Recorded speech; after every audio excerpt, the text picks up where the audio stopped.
चलिए अब आगे बढ़ते हैं और हमारे साथ अब जुड़े हैं पाइपर सरिका के फाउंडर और fund manager Abhay Agarwal.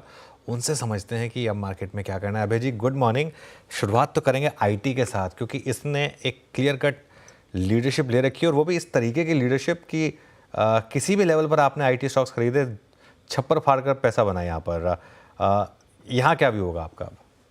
I think थोड़ा बॉटम फिशिंग और वैल्यू बाइंग है इसमें अनुज, क्योंकि काफी समय से सेक्टर ने परफॉर्म नहीं किया था। तो अदर देन दैट, जैसा मैं काफी समय से कह रहा हूँ कि एक ग्रोथ बेस्ड बाइंग केस अभी भी नहीं बन रहा है इन आईटी स्टॉक्स में। मैं समझ सकता हूँ कि अंडर ओन है तो थोड़ा उसमें रिकवरी है, अच्छी रिकवरी है, बाइंग है, लार्ज कैप स्पेस है, इंडेक्स का एक बड़ा सेगमेंट है ये। तो उस हिसाब से अगर मार्केट में पैसा आता है तो आईटी स्टॉक्स में भी जाता है।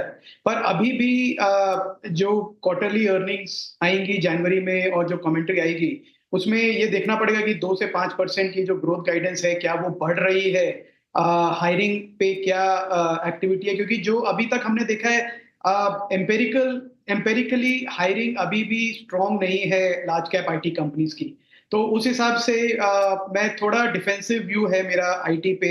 मैं समझ सकता हूँ एक वैल्यूएशन कैचअप है और उस हिसाब से ठीक है, पर जो मिड कैप और स्मॉल कैप आईटी कंपनीज हैं अनुज, वहां पे मुझे लगता है ज्यादा बड़ी अपॉर्चुनिटी है, क्योंकि वो ग्रोथ कंपनीज हैं जो कि प्रोडक्ट बेस्ड बिजनेस बना रही है, जबकि जो लार्ज कैप कंपनीज हैं वो अभी भी सॉफ्टवेयर सर्विसेज बेस्ड मॉडल है। तो थोड़ा चेस करने की बजाय इनको थोड़ा, मुझे लगता है कि एक जो इस क्वार्टर की अर्निंग्स हैं उन्हें असेस करना चाहिए, जो जनवरी में आनी शुरू हो जाएंगी, और जो मैनेजमेंट की कमेंट्री भी है वो उससे भी पता चलेगा कि उनको क्या ग्रोथ का एक्सपेक्टेशन है अगले साल का। बिल्कुल। दूसरी पॉकेट जो फोकस में है वो है एफएमसीजी। पिछला क्वार्टर डिजास्टर्स था और गोदरेज ने आके ऑलरेडी बोल दिया है कि इस क्वार्टर में भी कुछ मत एक्सपेक्ट करिए। इसमें भी ना क्या हो रहा है अनुज, की because of high price inflation, उसकी वजह से जो हम देख रहे हैं कि जो कस्टमर्स हैं वो थोड़ा डाउन ट्रेड कर रहे हैं, वो लोकल ब्रांड्स पे शिफ्ट हो रहे हैं। अच्छी बात यह है कि वॉल्यूम ऑफ कंजम्पशन कम नहीं हुआ है कहीं भी अनुज, किसी भी कैटेगरी में जो हमने देखा वॉल्यूम जो है वो बढ़ा है, 3 4 5% का वॉल्यूम ग्रोथ है अक्रॉस कैटेगरीज। पर डाउन ट्रेडिंग हुई है, तो अगर लोकल ब्रांड जो है वो 8 10% सस्ता है, तो जैसा कोविड के टाइम पे हुआ था उसी तरह की एक डाउन ट्रेडिंग हो रही है। तो आई थिंक अब जो एफएमसीजी कंपनीज है उनके ऊपर ओनस है कि वो कैसे या तो अपना मार्जिन ड्रॉप करें थोड़े टाइम के लिए, जैसा उन्होंने कोविड के टाइम पे किया था मार्केट शेयर प्रोटेक्ट करने के लिए, या कुछ और स्कीम्स के थ्रू या किसी और तरीके से एक अपना पर यूनिट प्राइस इस लेवल पे गिराएं कि वापस उनके प्रोडक्ट की बाइंग स्टार्ट हो जाए। तो ये कंपनीज काफी स्मार्ट है, मैनेजमेंट बहुत अच्छे हैं, तो मुझे लगता है कि ये लोग जल्दी फिगर आउट कर लेंगे कि वॉल्यूम ग्रोथ वापस पाने के लिए हमको क्या करना पड़ेगा।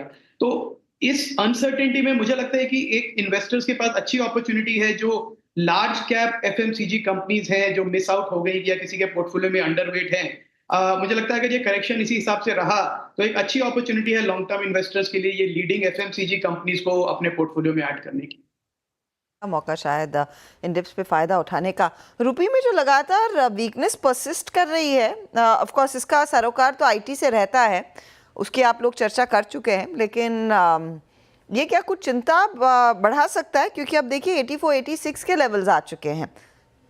नहीं, देखिए ग्रेजुअल डेप्रिसिएशन है हर्षदा, मुझे नहीं लगता कि कोई बाकी बहुत बड़ी चिंता का विषय है। इनफैक्ट मैं कहूंगा कि ये एक बहुत बड़ी अपॉर्चुनिटी क्रिएट करता है, और सरकार का भी ध्यान है कि कैसे इंपोर्ट जो है हमारे नॉन एसेंशियल प्रोडक्ट्स के, जैसे इलेक्ट्रॉनिक्स हैं, सेमीकंडक्टर्स हैं, एक टेलीकॉम इक्विपमेंट है, इन सब का इंपोर्ट हम कैसे सब्स्टिट्यूट करें लोकल मैन्युफैक्चरिंग में। तो मुझे लगता है कि इसका एक बहुत बड़ा फायदा होगा रुपी डेप्रिसिएशन का, लोकल मैन्युफैक्चरिंग को सपोर्ट करने का। सरकार के पास एक बहुत बड़ा रीजन है कि रुपए की वैल्यू प्रोटेक्ट करने के लिए, ट्रेड बैलेंस को सपोर्ट करने के लिए हम कैसे अपना डोमेस्टिक प्रोडक्शन बढ़ाएं और कैसे स्कीम्स बढ़ाएं, जैसे पीएलआई के थ्रू ईएमएस कंपनीज को इतना फायदा हुआ, डिक्सन एम्बर जैसी कंपनीज को, केन्स जैसी कंपनीज को, तो बाकी सेक्टर्स को भी कैसे उसका फायदा मिले।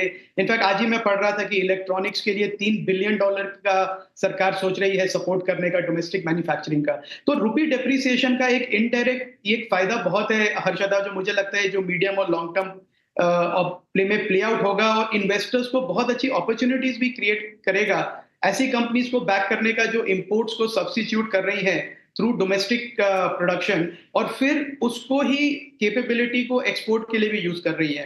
तो अगले 4-5 साल में काफी mid cap small cap companies आएंगी हर्षदा, जो लार्ज कैप बनेंगी इस स्पेस से। तो आई थिंक इस स्पेस पे और इस रुपी डेप्रिसिएशन का इन्वेस्टर्स को घबराने की बजाय फायदा उठाना चाहिए, ऐसा मेरा व्यू है। एक रिपोर्ट इनफैक्ट सुबह में भी हम बात कर रहे थे कि किस तरह से बदलाव हुआ है म्यूचुअल फंड के ओवरऑल पोर्टफोलियोज में, उसमें एचडीएफसी बैंक फिर से ऊपर रैंक करने लगा है। अभय, आई नो आप स्टॉक स्पेसिफिकली ज़्यादा मेंशन नहीं करते हैं, लेकिन निजी बैंकों में क्या ये एक बार फिर टॉपिक उभर कर आएगा? डेफिनेटली लीडिंग फ्रेंचाइज है, लीडिंग बैंक है, मैनेजमेंट कैपेबिलिटी अनडाउटेड है। मर्जर के बाद थोड़ा टाइम लगा एचडीएफसी बैंक को सेटल होने में, क्योंकि काफी बड़ा मर्जर था ये एचडीएफसी और एचडीएफसी बैंक का। और एक सेक्टोरल हेडविंड्स भी हैं, हमने देखा डिपॉजिट ग्रोथ में वीकनेस थी, क्रेडिट ऑफटेक जनरली कम है, एनपीएस बड़े हैं, अनसिक्योर्ड लेंडिंग पे प्रेशर है। तो उस हिसाब से आई थिंक एचडीएफसी बैंक ही नहीं, बाकी सारे बैंक्स भी हमने देखा, इंडसइंड बैंक का भी एक कमेंट्री थी, काफी वीक थी। पर मुझे लगता है कि एक जो लार्ज कैप इन्वेस्टर्स हैं, जैसे अनुज ने पहले भी आईटी के बारे में पूछा, और एचडीएफसी बैंक की भी जो रिसेंट आउट परफॉर्मेंस है, मुझे लगता है ये बाय डिफॉल्ट बाइंग आती है फ्रॉम लार्ज इन्वेस्टर्स जिनको लार्ज कैप स्टॉक्स लेने हैं। और ये definitely one of the best franchises है इंडिया में, और इंडिया का एक प्रॉक्सी प्ले है फाइनेंशियल सर्विसेज का। तो इसमें कंटिन्यूस बाइंग होती रहेगी, इसमें मेरा डाउट नहीं है। पर again just like IT services की लीडिंग स्टॉक्स है, उसी तरह मैं एचडीएफसी बैंक और बाकी बैंक्स की भी कमेंट्री देखना चाहूंगा कि वो ग्रोथ गाइडेंस अभी क्या दे रहे हैं अगले साल का, क्योंकि ये एक बहुत कॉम्पिटिटिव स्पेस है और अभी आरबीआई के गवर्नर भी नहीं आए हैं, उनका क्या पॉलिसी का रुख होता है। तो उसके लिए थोड़ा मुझे लगता है वेट करना चाहिए लार्ज बैंक्स और लार्ज आईटी सर्विसेज कंपनीज के लिए। ओके, चलिए अभय जी, बहुत बहुत शुक्रिया आज हमारे साथ जुड़ने के लिए और इन सब टॉपिक्स पर बात करने के लिए। मार्केट बहुत ज़्यादा वॉलेटाइल है, सिर्फ एक आईटी को छोड़ दें जो अभी भी डे हाई पर है, और कोफो